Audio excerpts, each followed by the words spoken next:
Follow Amit on Instagram at the Changani THECHHANGANI and Motoroids India to never ever miss an update.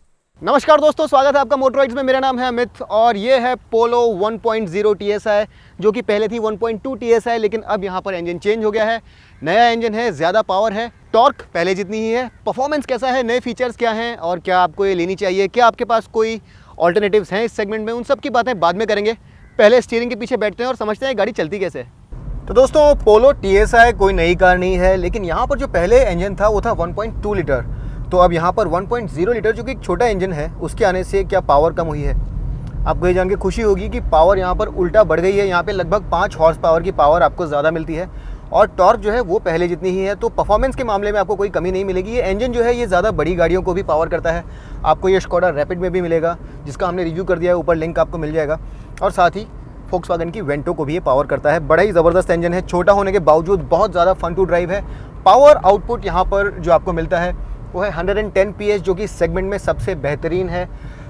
इस segment में इससे ज़्यादा power आपको नहीं मिलेगी और टॉर्क भी इस सेगमेंट की बेस्ट है। 175 न्यूटन मीटर्स की टॉर्क आपको यहाँ पर मिलती है। 0 to 100 किलोमीटर्स ये 10 सेकेंड्स से कम में करता है। और अगर आप परफॉर्मेंस की बात करें तो बड़ा ही फ्री रेविंग इंजन है, लेकिन यहाँ पर जो इंजन है ये 3 सिलेंडर इंजन है। तो जो लो और मिड रेव्स हैं वहाँ पर आपको एक ज़रा सा वाइब्रेशन महसूस होगा। नीचे अगर आप पेडल्स पे पैर रखेंगे तो आपको वो जो 3 सिलेंडर इंजन का इनहेरेंट इम्बैलेंस होता है वो ज़रा सा महसूस होगा, लेकिन फिर भी इसमें रिफाइनमेंट बहुत अच्छे से कंट्रोल्ड है और आपको अंदर किसी तरह की आवाज़ नहीं आती है। जो शुरुआती 3 सिलेंडर इंजन्स आते थे वहाँ पर आपको वो अपने होने का आभास बड़ा क्लियरली दे देते थे। आपको कैबिन के अंदर आवाज़ आती थी और जो इंजन बे है वो भी इस तरह से हल्का हल्का रॉक करती थी। लेकिन अभी जो ये मॉडर्न 3 सिलेंडर इंजन्स आ रहे हैं ये बहुत ही ज़्यादा रिफाइंड है और ये जो 1 लीटर TSI है ये भी बहुत रिफाइंड है। अब यहाँ पर बहुत सारे लोगों का ये सवाल होगा कि जो नई ग्रैंड i10 नियोस टर्बो आई है उसके मुकाबले ये इंजन कितना अच्छा या कितना ख़राब है। तो दोस्तों, मैं ये चीज़ बड़ा स्पेसिफिकली आंसर करना चाहता था क्योंकि वो अकेली ऐसी कार है जो कि परफॉर्मेंस के मामले में इस गाड़ी से टक्कर लेती है और वहाँ पर पावर जो है यहाँ से ज़रा कम है और वहाँ पर 100 PS है तो यहाँ से 10 PS पावर वहाँ पे आपको कम मिलती है और लगभग 3 न्यूटन मीटर्स की टॉर्क भी वहाँ पर कम मिलती है। लेकिन वहाँ पर गियरिंग ज़रा अलग है।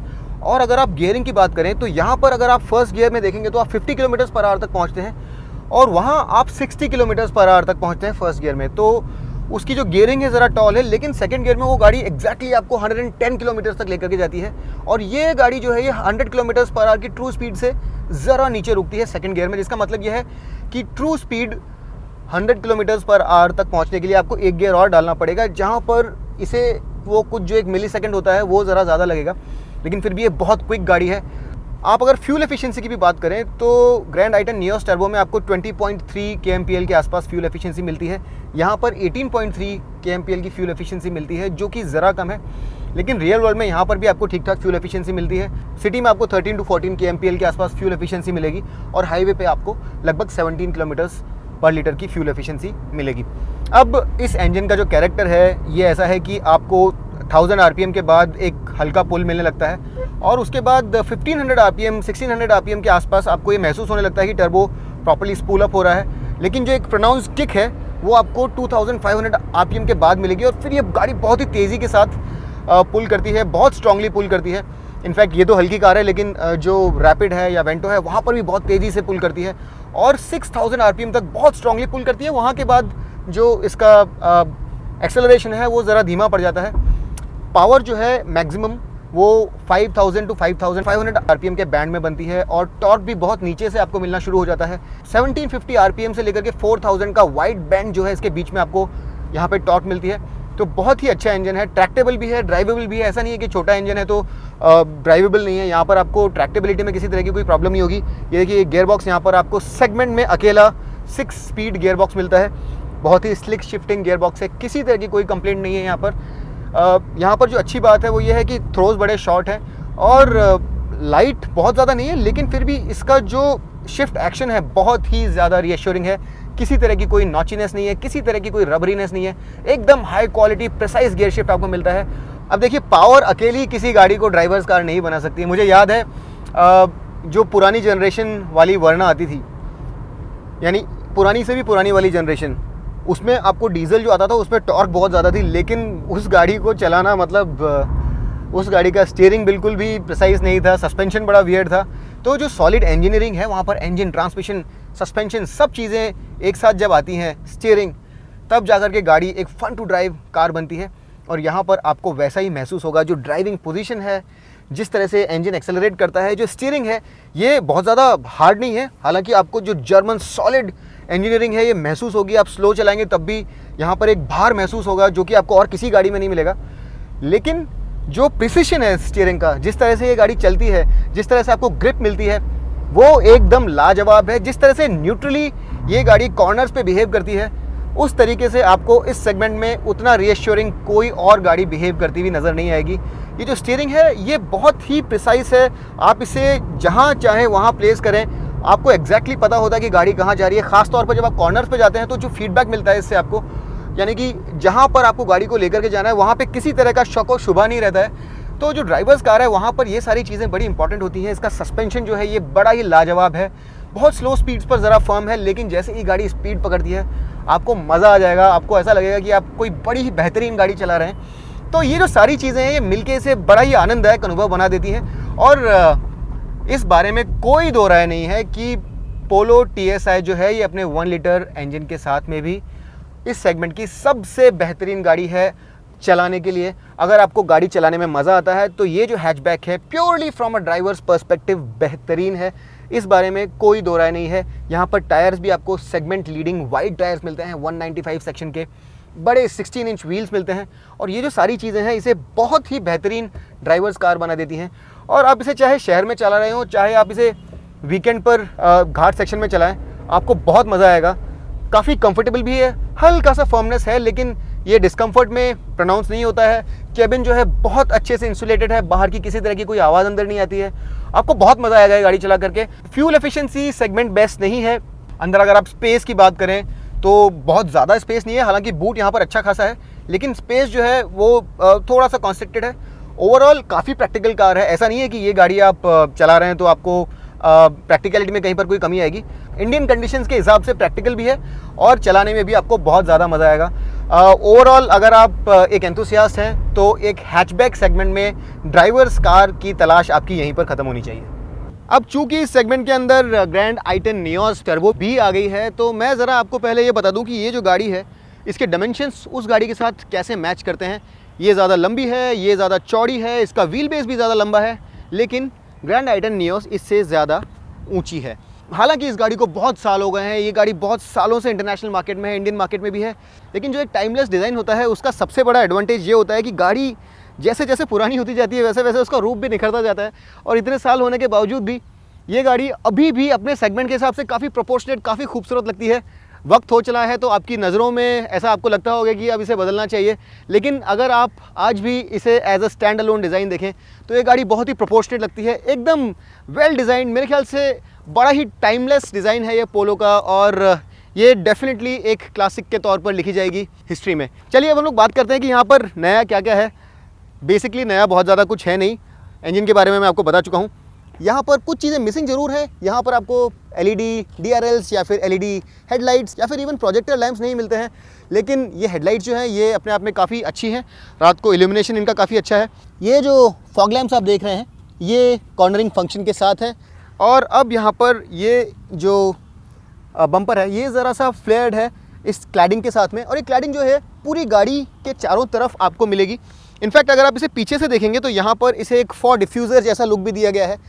तो ओवरऑल प्रोपोर्शंस हालांकि सेम है, डिज़ाइन सेम है, लेकिन ये जो है एक छोटा सा बदलाव है। इसके अलावा यहाँ पर आपको सामने की तरफ किसी तरह का कोई फ्रंट सेंसर नज़र नहीं आएगा। वाइपर्स जो है यहाँ पर ऑटोमेटिक हैं। अगर आप इसे साइड से देखेंगे तो ग्राउंड क्लियरेंस यहाँ पर काफ़ी अच्छा खासा है। 165 mm का ग्राउंड क्लियरेंस है, जो मेरे ख्याल से सफिशिएंट है। आप बड़े बम्प्स पे भी निकलते हैं तो किसी तरह का कोई प्रॉब्लम आपको नहीं होता है। तो प्रैक्टिकलिटी के लिहाज से काफ़ी अच्छा है। रूफ़ यहाँ पर ब्लैकड आउट मिलेगी। हमारी टेस्ट कार पे हमको ये हनीकॉम्ब स्टाइलिंग के ग्राफिक्स मिले हैं। यहाँ पर TSI पावर लिखा हुआ है। व्हील्स यहाँ पर आपको काफ़ी बड़े 16 इंच व्हील्स मिलते हैं, जो कि व्हील आर्चेस को बहुत अच्छे से फिल करते हैं। और ये टायर्स भी जो हैं ये अपने सेगमेंट के सबसे वाइड टायर्स, 195 सेक्शन, ज़बरदस्त ग्रिप यहाँ से मिलती है। और जो स्टीयरिंग में आपको प्रॉपर एक फील आता है, मेरे ख्याल से जो टायर्स है इसका जो विड्थ है ये भी उसे एनहांस करने में हेल्प करता है। काफ़ी क्लीन डिज़ाइन है यहाँ पर। साइड से किसी तरह का कोई फसीनेस नहीं है, एकदम टिपिकल जर्मन स्टाइलिंग आपको मिलती है। ये बड़ा ही pronounced roof mounted spoiler shark fin antenna यहाँ पे आपको नहीं मिलता है, लेकिन ये जो एंटेना है ये आपको यहाँ पर मिलेगा। ग्रैंड आई-10 नियोस में आपको शार्क फिन एंटेना ज़रूर मिलता है। एक बड़ी ही कंप्लेंट वर्दी चीज़ जो है यहाँ पर वो ये है कि यहाँ पर किसी तरह का कोई कैमरा नहीं है, और ये एक बड़ा ओमिशन है। मेरे ख्याल से ये चीज़ यहाँ पर एड्रेस की जानी चाहिए थी।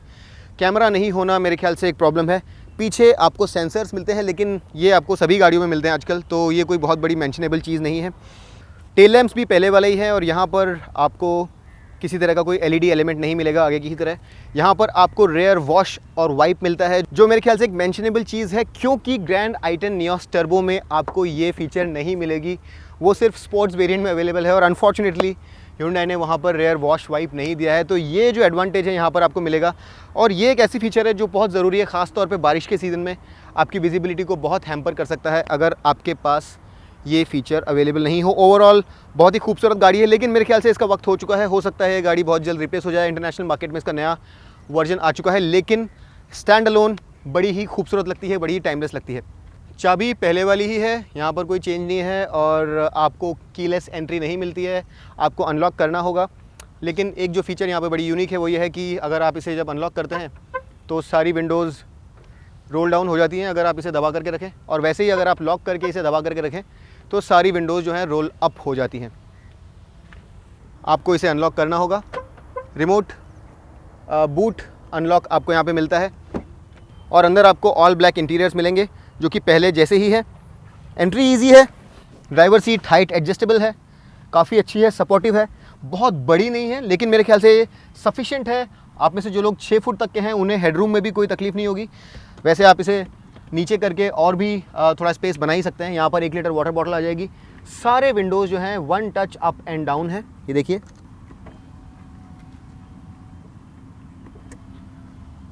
पावर फोल्डिंग मिरर्स है, इलेक्ट्रिकली एडजस्टेबल है, और एक बड़ी बेहतरीन चीज़ यहाँ पर जो है वो ये है कि आपको steering tilt plus telescopic adjustable मिलता है। ये एक फ़ीचर बड़ी इंपॉर्टेंट होती है अगर कोई ड्राइवर्स कार होती है उसके लिए, और मुझे ये चीज़ बहुत अच्छी लगी, बहुत अप्रिशिएबल चीज़ है। एक और जो बड़ा बेहतरीन फीचर यहाँ पर आपको मिलता है वो है क्रूज़ कंट्रोल, और ये मेंशनेबल है क्योंकि ये भी आपको ग्रैंड आई-10 नियोस में नहीं मिलेगा। इंस्ट्रूमेंट कंसोल जो आपका देखा भाला है वैसा ही है, पहले जैसा एकदम साफ़ सुथरा, क्लीन, सारी इन्फॉर्मेशन से भरपूर। 6.5 इंच का आपको यहाँ पर ये इंफोटेनमेंट सिस्टम मिलता है, एप्पल कारप्ले और एंड्रॉयड ऑटो से कंप्लायंट है।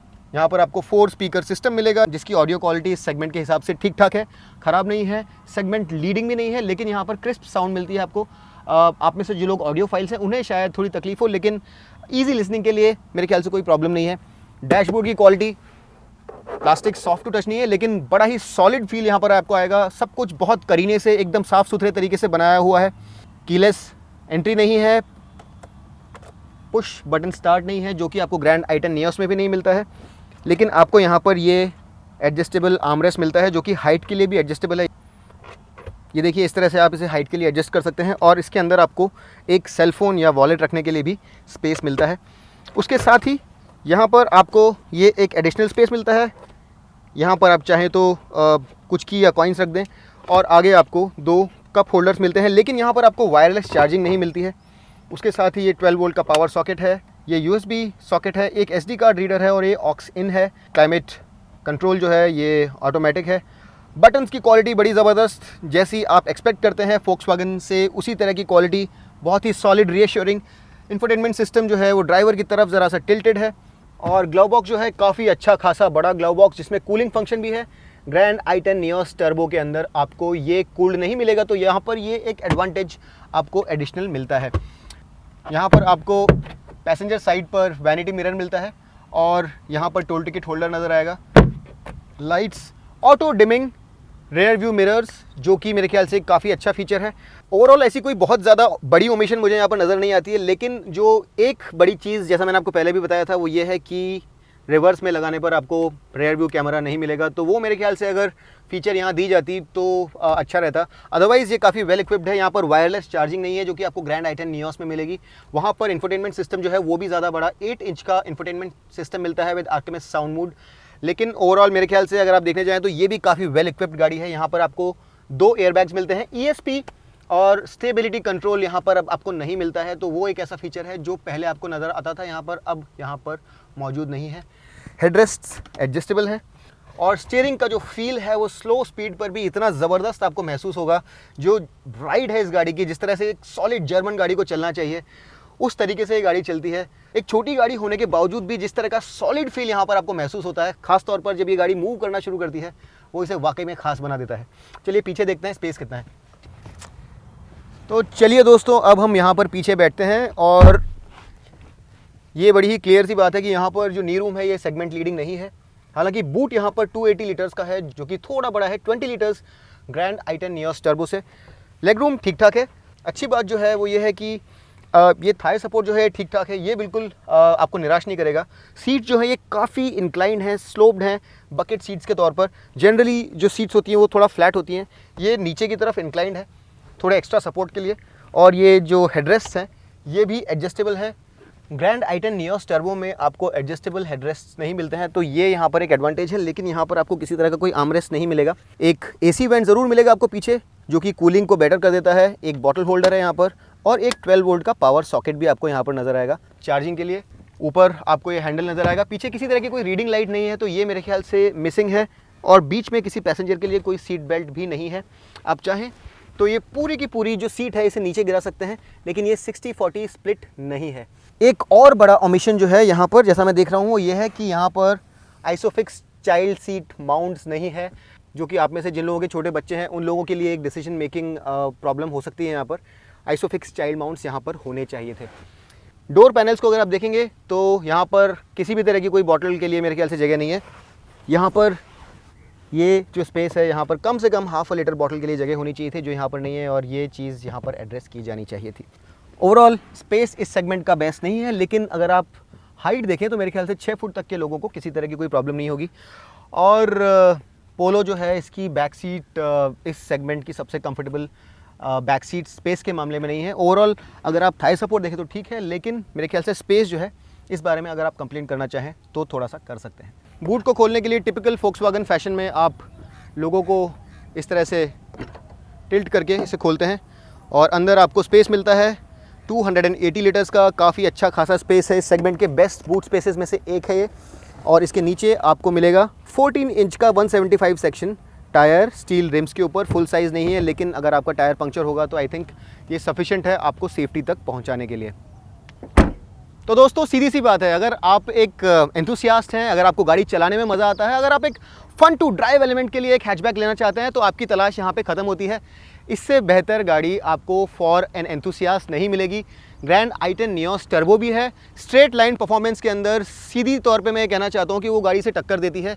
इनफैक्ट गियरिंग के मामले में जिस तरह से वो पुल करती है वहाँ पर शायद इससे ज़रा बेहतर भी हो, लेकिन जहाँ बात आती है हैंडलिंग की, जहाँ आती है इन्वॉल्वमेंट की बात, वहाँ पर ये गाड़ी डेफिनेटली बेहतर है। एज एन ऑल्टरनेटिव अगर आप देखना चाहें तो मेरे ख्याल से फोर्ड फिगो डीजल जो है वो भी कहीं ना कहीं काफ़ी ज़्यादा इन्वॉल्विंग गाड़ी है। तो अगर आप पेट्रोल के बजाय डीजल की तरफ देखना चाहते हैं तो वहाँ पर भी देख सकते हैं। लेकिन as an enthusiast petrolhead ये गाड़ी जो है ये बेस्ट ड्राइवर्स हैचबैक है। कीमत है यहाँ पर 7.9 lakh rupees ex showroom for the TSI edition, और अगर आप ज़्यादा महंगा हाईलाइन वेरिएंट लेना चाहते हैं तो उसकी कीमत है 8.09 लाख रुपीज़ एक्स शोरूम। अब इन कीमतों की अगर मैं बात करूं तो ग्रैंड i10 नियोस टर्बो के मुकाबले जो TSI एडिशन है उसकी कीमत है लगभग 20,000 रुपीज़ ज़्यादा, और जो हाईलाइन एडिशन है उसकी कीमत है लगभग 40,000 रुपीज़ ज़्यादा। यहाँ पर आपको 4 ईयर्स की वारंटी मिलती है, और अगर आप इसे कंपेयर करें ग्रैंड i10 नियोस टर्बो के साथ तो वहाँ पर आपको वंडर वारंटी मिलती है, जिसे आप 3, 4 या 5 ईयर्स के लिए चूज़ कर सकते हैं डिपेंडिंग ऑन द माइलेज।